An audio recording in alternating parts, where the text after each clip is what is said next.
10वी नापास खरातचे भक्त मात्र उच्च शिक्षित होते।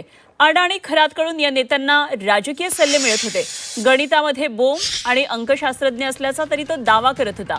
उच्च शिक्षित नेते कसे या भोंदूबाबाच्या जाळ्यात अडकले हा खरंच खूप मोठा प्रश्न आता या निमित्तानं उपस्थित होतोय।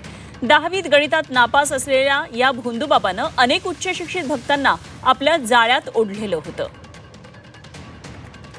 आपण पाहतोय भोंदू खरात 10वी नापास होता। रुपाली चाकणकर BCS MBA झालेल्या होत्या। उच्च शिक्षित भक्त होते आणि हा 10वी नापास भोंदू बाबा होता। त्याचे पुढचे भक्त विज्ञान विषयात पदव्युत्तर असलेले सुनील तटकरे। कोणी कोणी खरातच्या दरबारामध्ये हजेरी लावलेली होती ते हे सगळे नेते आहेत। धनंजय मुंडे पदवीधर आहेत। राजकीय वारसा घरामधून त्यांच्या बरोबर येतो तरी देखील राजकीय सल्ले घ्यायला जात होते। जयंत पाटील BE सिव्हिल झालेले आहेत। परदेशात सुद्धा जयंत पाटील यांचं शिक्षण झालं असल्याचं कळतं। ते राधाकृष्ण विखे पाटील सुद्धा BSc झालेले आहेत आणि ते सुद्धा भोंदू खरातच्या दरबारात त्यांचाही फोटो दिसतोय। दीपक केसरकर हे देखील पदवीधर आहेत। त्यांचं BCom इतकं शिक्षण झालेलं आहे आणि असे हे सगळे उच्च शिक्षित भक्त या भोंदू बाबाचे भक्त होते। बच्चू कडू BP ED झालेला आहे।